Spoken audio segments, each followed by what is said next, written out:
एक दिन पहले शुक्रवार 22 जून वाइल्ड बोट टीम खेल के बाद एक साथ इकट्ठा हुई। कल मेरा बर्थडे है, चलो प्रैक्टिस के बाद थोड़ी देर के लिए थाम लुआंग जाएं। लेकिन कोई भी अपने माता पिता को नहीं बताएगा, वरना हमें परमिशन नहीं मिलेगा। थाम लुआंग या सोती हुई औरत की महान गुफा, जो कि प्राचीन चूना पत्थर की परतों से घिरा 6 मील का टेढ़ा मेढ़ा रास्ता है। छोटे से माई सई शहर में ये म्यांमार, लाओस, थाईलैंड की सीमा से जुड़ा एक इलाका है, जिसे गोल्डन ट्रायंगल के नाम से भी जाना जाता है, जहां से होती है अफीम की तस्करी। उन्हीं पहाड़ियों में दफन था गुफा का एकमात्र प्रवेश। पहला दिन शनिवार 23 जून। पीरपत सोमपिंग जय के पिता उस दिन जल्दी उठ गए। जन्मदिन की ढेरों ढेरों मुबारक मेरे बेटे नाइट। अच्छा, आज शाम को तुम्हारे 16वें जन्मदिन की पार्टी पर सब आने वाले हैं, याद है ना? फुटबॉल से थोड़ा जल्दी आ जाना। धन्यवाद पिताजी, मैं उन्हें बता नहीं सकता कि आज मुझे थोड़ा लेट होने वाला है। रोज की तरह प्रैक्टिस के बाद बच्चों ने अपना लंच किया। कोच एक, मेरा जन्मदिन है, प्लीज हमें 1 घंटे के लिए गुफा के अंदर जाने दीजिए ना, प्लीज। अरे बेटा, आज बारिश हो सकती है। कोच एकक पोल चांतावोंग म्यांमार के शान लोगों में से आते हैं। 10 की उम्र में यतीम वो एक भिक्षु बन गए और लड़कों को अपने बच्चों की तरह चाहते थे। वे सभी गुफा की ओर निकल पड़े।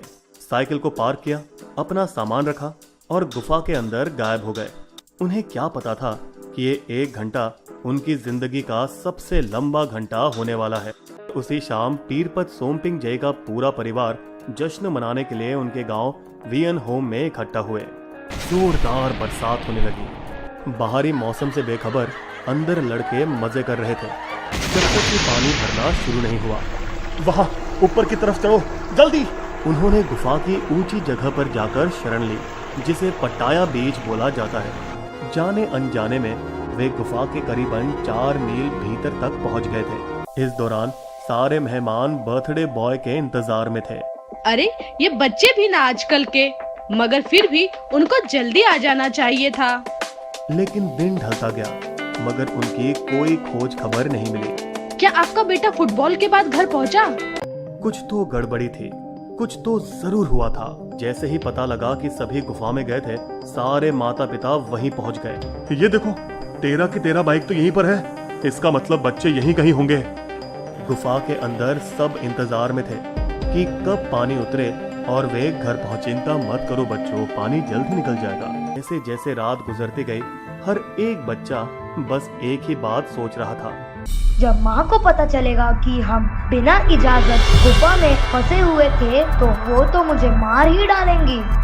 दूसरा दिन रविवार 24 जून। नगरोंग साक ओसोटारनाकोन मिशन प्रमुख और चियांग राय प्रांत के राज्यपाल ने कुछ भी समय बर्बाद नहीं किया। जल्दी जल्दी गुफा से पानी निकालो, जल्दी जल्दी पंप लाओ। बड़े बड़े नीले नायलॉन के पाइप लगाकर जनरेटर द्वारा 120 लाख लीटर प्रति घंटे की रफ्तार से पानी निकालना शुरू किया। सुबह तक थाई नौसेना के 6 गोताखोरों ने दिन रात उन्हें ढूंढने में लगा दिए।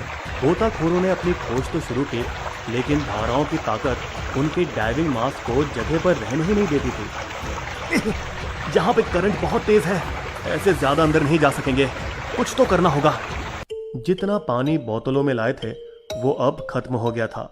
मुझे बहुत प्यास लगी है। जमीन का पानी मिट्टी से भरा हुआ है, उसे पी नहीं सकते। हाँ, पर वो देखो, स्टैलेक्टाइट से जो पानी टपक रहा है। यहाँ नीचे खड़े हो जाओ और पानी पियो, ये बिल्कुल साफ पानी है। लड़कों ने आखिरी बार खाना गुफा के अंदर जाने से पहले खाया था और अब उनके पेट में चूहे दौड़ रहे थे। बेटा घबरा मत, मेरे पास थोड़ा खाना है। कोच एक, आप क्यों नहीं खाते? खुद कुछ नहीं खाए। भिक्षु होते हुए कोच एक को लंबे उपवास रखने की आदत थी। अब उनका ज्ञान काम आया। अच्छा, ध्यान से सुनो, जैसे मैं कहूँ ठीक वैसे ही सांस लेना। ये श्वास तकनीक शरीर में ताकत को बचाए रखेगी और मेटाबॉलिज्म को धीमा करने में मदद करेगी। तीसरा दिन सोमवार 25 जून।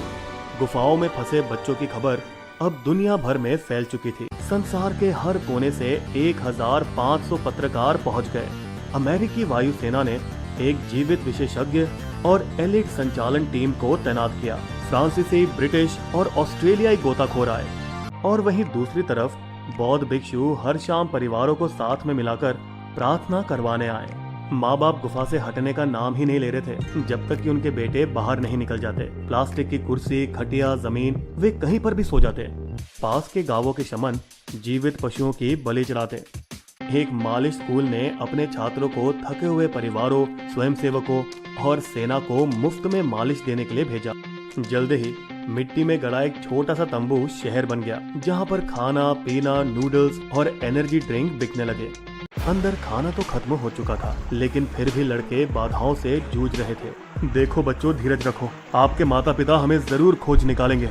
खाने के बिना आदमी महीनों तक रह सकता है, लेकिन पानी के बिना नहीं, और हमारे पास पानी भरपूर है। कुछ नहीं होगा, चिंता मत करो। दिन 4 से 9, जून 26 से 30, 1 जुलाई। भूवैज्ञानिक ने विद्युत प्रतिरोधकता तकनीक का उपयोग किया और मैपिंग विशेषज्ञों ने उसका 3D मानचित्र बनाकर डेटा को समझा। उन्होंने पता लगाया कि कहां-कहां से बारिश का पानी खड्डों द्वारा गुफा में भर रहा था। अब समझ में आया कि क्यों 1000 लाख लीटर पंप करने के बावजूद गुफा में पानी कम नहीं हो रहा। पहाड़ी पानी को गुफा में भरने से रोकने के लिए बांध बनाकर दूसरी दिशा भेजा, जिससे आसपास के किसानों की धान की फसलें बर्बाद हो गई। हम बच्चों की हिफाजत के लिए कुछ भी नुकसान उठाने के लिए तैयार हैं। लेकिन अब एक और मुसीबत थी। गुफा के नक्शे के बिना वे अंधे थे। ये समस्या भी हल हुई जब 1987 के फ्रांसीसी आलेख उनके हाथ में लगे। उनकी कोशिशें रंग लाई और कड़ी बरसात के बावजूद गुफा में पानी का स्तर उतरा। गोताखोर अब बिना रुकावट बच्चों को ढूंढने में लग सकते थे। जल्द ही ये क्या है? पैरों के निशान, हाथों के निशान। ऐसा लगता है कि वो यहीं कहीं होंगे। वे गुफा में उम्मीद से ज्यादा अंदर थे। हमें और आगे जाना होगा। वो एक मोड़ पर थे, जहां से एक रास्ता बाएं जा रहा था और दूसरा दाईं ओर। सिर्फ एक रास्ता सही हो सकता था। ऊपर, जो रास्ता ऊपर की तरफ जा रहा है ना, वे उसी रास्ते से गए होंगे। इस बीच कोच 1 ने लड़कों के हिलने डुलने पर पाबंदी लगा दी ताकि वे अपनी शक्ति बरकरार रख सकें और भूख पर काबू पा सकें। बाहर गुफा में घुसने के अलग रास्तों की तलाश शुरू हुई। लिम्बोंग द्वीप के माहिर पहाड़ी खतरनाक चट्टानों से खाने वाली चिड़िया के घोंसले परखते हैं, जो कि उस इलाके में स्वादिष्ट खाना माना जाता है। उन्होंने अपने पुश्तो पुरानी कौशलता का पूरा जोर इस खोज में लगा दिया। हमने पश्चिमी इलाके को पूरी तरह से देख लिया है। लगता है कि गुफा में जाने का कोई और रास्ता नहीं है। सोमवार 10वां दिन, देर रात 10 बजे ब्रिटिश गोताखोरों की जोड़ी रिचर्ड स्टैंटन और जॉन वॉलंटीन अपने रस्सी के आखिरी भाग पर पहुंच चुके थे। छोड़ी हुई रस्सी की मदद से गोताखोर वापसी का रास्ता पा सकते हैं। जैसे ही वे वापस लौटने लगे, जेसन ने हमेशा की तरह इंसान की गंध हवा में सूंघने की कोशिश की। मुझे इंसानी गंध आ रही है। उन्हें देखने से पहले वे जानते थे कि उन्हें बच्चे मिल चुके हैं। देखो, वो रहे। गुफा की गहराइयों में 4 मील अंदर सूखी जमीन पर वे एक साथ बैठे थे। कितने हो तुम सब? एक ही लड़का, जिसका नाम अदुल था, जिसे अंग्रेजी बोलना आता था, इस सवाल को समझ पाया। 13। सबने मिलकर इतने दिनों बाद कुछ खाया। प्रोटीन शेक, उच्च कैलोरी जेल, दवाइयाँ, एंटीबायोटिक्स और ठंडी से बचने के लिए कंबल। 11वां दिन, जुलाई 3, मंगलवार। जब दुनिया जागे तब बस एक ही खबर थी। बच्चों ने अपने चिंतित माता पिता को आश्वासन देना चाहा। हमने अपने माता पिता को एक पत्र लिखा है, क्या आप उन्हें दे सकते हैं? चिंता मत करो, मैं बस 2 हफ्ते के लिए गायब हो गया था। माँ और पापा को मैं बहुत चाहता हूँ। मैं ठीक हूँ। कोच 1, जिनका अपना कोई परिवार नहीं था, उन्होंने सबसे माफी मांगी। सभी लड़कों के परिवार से मैं विनती करता हूँ, मेरी वजह से आप लोगों के बेटे आज खतरे में हैं। मैं अपनी ओर से उनका ध्यान रखने में कोई कसर नहीं छोड़ूंगा। हो सके तो मुझे माफ कर दीजिएगा। 12वां दिन, जुलाई 4, बुधवार। बच्चों के साथ अब थाई नौसेना के सील गोताखोरों की टीम और एक डॉक्टर जुड़ गए। बाहर से यहाँ पहुँचने में पूरे 6 घंटे लगे।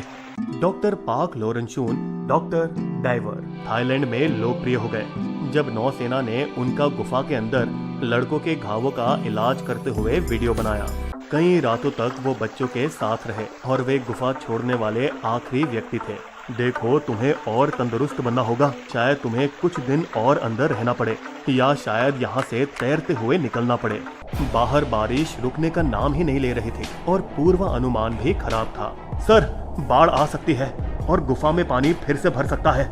इस माहौल में उनकी पूरी मेहनत फिजूल हो सकती थी। 11.5 करोड़ लीटर पानी निकालने के बावजूद अभी भी काफी पानी बाकी था। अगर ऐसा होता है तो बारिश के मौसम खत्म होने तक लड़कों को अंदर ही रहना पड़ेगा। लेकिन बस कुछ ही समय में वो विकल्प भी खत्म हो गया। जैसे ही ज्यादा लोग लड़कों के साथ रहने लगे, वैसे ही गुफा में ऑक्सीजन कम होने लगी। 15% मतलब खतरा, क्योंकि सेफ जोन 21% है। बर्फीला पानी 18 डिग्री सेंटीग्रेड का था, जिसमें मिट्टी की वजह से ज्यादा कुछ दिखाई भी नहीं देता था। लेकिन इसके अलावा कोई और चारा भी नहीं था। अब ज्यादा देर रुक नहीं सकते, हमें तैर कर निकलना ही। 13वां दिन, जुलाई 5, गुरुवार। बाहर कई तरीके की चर्चाएं चल रही थी, ये भी कि कैसे गुफा में ऑक्सीजन पाइप डालकर हवा भरें। इस बीच लड़कों को बचाने की योजना शुरू हो गई। रस्सी तो पहले से ही बिछा दी गई थी। यहाँ और यहाँ सबसे ज्यादा कठिन मोड़ है। तैर के निकलने के लिए लड़कों को पानी में छलांग मारकर पानी के अंदर से होते हुए पतले से रास्ते से गुजरना होगा। छोटी जमीन पर एक कठिन यू टर्न करके उन्हें फिर से इसी को दोहराना होगा। चोक पॉइंट सिर्फ 2 फीट चौड़ा था, जहां गोताखोर सिर्फ एक के पीछे एक जा सकते थे। रिटायर्ड नौसेना सेल गोताखोर समन कुणाल 38 ने बचाव पथ पर सुरक्षा के लिए ऑक्सीजन सिलेंडर रखने की जिम्मेदारी ली। अंदर एकक पोल ने लड़कों को दिमागी तौर पर सकारात्मक सोच के साथ तैयार किया। बच्चों, ये सोचो, जब आप यहाँ से निकल जाओगे ना, तो सबसे पहले क्या करोगे? लड़कों को गुफा में जाने की इजाजत देने के लिए शुरुआत में उसे भला बुरा कहा गया, लेकिन बाद में उन्हें लड़कों को बचाए रखने के लिए सहराया गया। हमें खुशी है कि कोच 1 लड़कों के साथ अंदर है, वो उनका ख्याल रखेंगे। कोच 1 के माफीनामे पर सबने मिलकर जवाब दिया, खुद को दोषी मत ठहराइए। उन्होंने अपने बच्चों को भी खत में लिखा, बच्चों, हम तुम्हारे बाहर आने पर गुस्सा नहीं होंगे। 14वां दिन, जुलाई 6। रिटायर्ड थाई नौसेना समरन कुनान काफी समय से पानी के नीचे थे। ये एक तंग मोड़ है, मुझे टैंक सही जगह पर रखना होगा।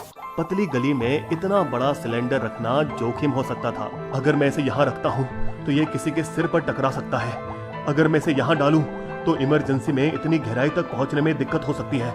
सही स्थान खोजने में उन्हें ये अंदाजा नहीं रहा कि टैंक से ऑक्सीजन निकलती जा रही है। जैसे ही उन्होंने आखिरी टैंक लगाया, उनको धुंधलापन महसूस हुआ। मुझे हवा की जरूरत है अभी। लेकिन बहुत देर हो चुकी थी। उनकी मौत इस बेमिसाल मिशन का एकमात्र कलंक था। 15वां दिन, शनिवार 7 जुलाई। दुर्घटना से सब हिल गए। ओसो टानाकोन ने वक्त का सहारा लेने की कोशिश की। लड़के गोता लगाने के लिए अब तक बहुत कमजोर हैं। गुफा से वैकल्पिक तरीके खोजने के लिए ठोस प्रयास किए जा रहे थे। ऊपर से 15 दिनों में 400 से अधिक गड्ढे खोदे गए, कहीं तो 1000 फुट के। दुर्भाग्यवश गुफा अंदर से सतह की नकल कर रहा था। जहां जमीन नीचे जा रही थी, वहीं गुफा भी नीचे जा रही थी।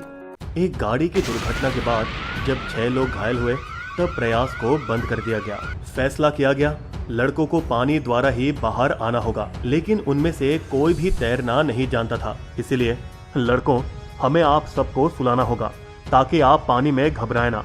हमें आप सबकी सहमति चाहिए। आप में से हर एक के साथ 3 गोताखोर तैराकी होंगे और रास्ते में सहायता के लिए और डाइवर्स रहेंगे। हम सभी पेशेवर गोताखोर हैं जो दुनिया के कोने कोने से तुम्हारी मदद करने आए हैं। आपको हम पर भरोसा करना होगा। 16वां दिन, रविवार 8 जुलाई। ओसो टानाकोन ने इस बात को आत्मविश्वास के साथ दुनिया में ऐलान कर दिया, लेकिन वे जानते थे कि ये जोखिम भरी योजना है। आज डी डे है। कई बार बचाव मिशन प्रैक्टिस करने के बाद 13 अंतर्राष्ट्रीय गोताखोर और 5 थाई जवान चल पड़े। अंदर लड़के एक और बड़ा मुद्दा तय कर रहे थे। पहले कौन 4 बाहर जाएंगे? शायद जिसे तैरना सबसे अच्छा आता होगा, जो सबसे तंदुरुस्त है। कुछ सोच विचार के बाद उन्होंने अपना फैसला लिया। जो लोग सबसे दूर रहते हैं, उन्हें पहले बाहर जाना चाहिए। लड़कों को बेहोश किया गया और जल्दी ही वो गहरी नींद में सो गए। कोई याद नहीं रख पाएगा कि वे गुफा से कैसे निकले। वे ऑक्सीजन मास्क में सांस लेते हुए अपनी गर्दन पर फ्लोट रखे एक लपेटे हुए योगा मैट की तरह बांधे गए थे। ऑक्सीजन सिलेंडर गोताखोरों के साथ ही पकड़े हुए थे, जो कि सफर के हर एक पल में उनके साथ थे। ब्रिटिश गोताखोर रिक स्टैंटन, जेसन मॉलिसन और क्रिस ज्वेल पहले 5-10 मिनट के लिए बहुत टेंशन में थे। जब तक मुझे हवा में बुलबुले दिखाई दे रहे हैं, मुझे पता है कि वे अभी भी सांस ले रहे हैं। एक सील कमांड सेंटर चैम्बर 3 नामक प्रवेश द्वार के मुंह से 300 मीटर पहले स्थापित किया गया। चैम्बर 3 तक पहुंचने के लिए पहले 4 लड़कों ने 4 घंटे का समय लगाया। लड़कों के वहां पहुंचने की खबर मिली। वे बाहर है, सब सुरक्षित है। सब खुशी के मारे फूले नहीं समा रहे थे। इसके बाद लड़कों ने आराम किया और उनकी मेडिकल जांच की गई। क्या आप बाहर तक चल के जा सकते हो? हाँ। आप सब बाहर आए लड़कों को देख सकते हैं। उन्हें हेलीकॉप्टर से चियान राय प्रचानु को अस्पताल में ले जाया जा रहा है। चलिए हम माता पिता में से किसी एक के पास जाते हैं। आप लोगों को अपने बेटों से मिलने की इजाजत क्यों नहीं दी जा रही? वे कमजोर हैं और उन्हें कहीं हमसे अनजाने में इन्फेक्शन ना लग जाए। अस्पताल में चारों लड़कों के लिए एक पूरी मंजिल खाली कर दी गई। हमें उन्हें केवस रोग और फेफड़े की इन्फेक्शन के लिए जांच करनी है और हाइपोथर्मिया, जो पानी में ज्यादा समय रहने से होता है, जिससे उनके शरीर का तापमान बहुत कम हो जाता है। दिन 17 और 18 सोमवार, मंगलवार, जुलाई 9 और 10। एक दिन के आराम के बाद गोताखोर 4 और लड़कों को और उसके दूसरे दिन आखिरी 4 और कोच 1 को लाने में कामयाब रहे और अंत में 3 नौसेना के जवान और डॉक्टर बाहर आए। लड़कों का 2 किलो वजन कम हो गया था। पहले आसानी से हजम करने वाले खाने दिए गए, रोटी, पतला दलिया और कुछ चॉकलेट। बच्चों के माता पिता को सुरक्षात्मक सूट पहनना पड़ा और सावधानी की वजह से 2 मीटर दूर खड़े रहना पड़ा। अस्पताल में ही लड़कों ने शहीद गोताखोर समन कुनान को श्रद्धांजलि अर्पित की, जो उन्हें बचाने की कोशिश में अपनी जान गंवा बैठे। उनके परिवार को हमारी वजह से सदमा सहना पड़ा है। बाद में उन्होंने गोताखोर की स्मृति को सम्मानित करने के लिए भिक्षुओं की तरह 11 दिन बिताए। उनकी विधवा के लिए तो मेरे दिल के असली हीरो हो। फंसे लड़कों को बचाने के बाद सभी गोताखोर अपनी जिंदगी में वापस चले गए। क्रिस ज्वेल इंग्लैंड में IT में काम करता है। मेरे पास बस कुछ कुशलता है जिससे मैं लोगों की मदद करता हूँ। मैं हीरो नहीं हूँ। पहले भी इस तरह के बचाव हुए हैं, जैसे कि 2010 चिली में, जब 69 दिनों तक खदान में फंसे हुए 33 कर्मचारियों को बचाया गया। एक रेस्क्यू शाफ्ट द्वारा खनिकों को बाहर निकालने के लिए एक कैप्सूल बनाया गया। वैसे ही 2012 पेरू में 250 मीटर से 9 खनिक मजदूर खोदकर निकाले गए। फ्रांस 1999 में थाई बचाव मिशन की तरह ही गुफा में फंसे 7 लोगों को 10 दिनों के बाद बचाया जा सका। उस समय उन्होंने चट्टान में कई शाफ्ट ड्रिल किए थे। 1 महीने में लड़के फुटबॉल प्रैक्टिस पे लौट आएंगे। आइए मिलते हैं अपने इन हीरो से। एकरात वंगशुकचान 14 उर्फ ब्यू गोलकीपर, नातावुट टाकामरोंग 14 उर्फ टर्न डिफेंडर, अदुल समन 14 अंग्रेजी बोलने वाला डिफेंडर, पौंचाई कमलोआंग 16 उर्फ टी डिफेंडर, पनामो साइंग डी 13 उर्फ मिग डिफेंडर, प्रजात सूतम 14 उर्फ नोट मिडफील्डर, मोंकोल बुनियाम 13 उर्फ मार्क मिडफील्डर, पीपट फो बोडी 15 उर्फ निक मिडफील्डर, सोमपंग जायवांग 13 उर्फ पोंग लेफ्ट विंगर, पीरपट सोमपंग्याय 16 उर्फ नाइट राइट विंगर, डोंगापेट ट्रॉमटेप 13 उर्फ डॉन कैप्टन और स्ट्राइकर, इक्कापोल चाटावांग कोचेक 25। बिस्बो की शायरी। जटिल गुफा में फंस गई 13 थी वो जान, जुटे हुए थे लोग सब, था काम नहीं आसान। कठिन परीक्षा की घड़ी 9 दिन गए बीत, पर आखिर में हो गई हिम्मत की ही जीत। बिस्बो कहता है सुनो, हिम्मत वो हथियार, हर मुश्किल को काट दे ऐसी इसकी धार। क्या आपको हमारी कहानी पसंद आई तो सब्सक्राइब करें बिस्बो चैनल को और साइड के बेल आइकन पे क्लिक करना मत भूलिएगा, ताकि आपको मिल सके हमारे लेटेस्ट वीडियो सबसे पहले। धन्यवाद।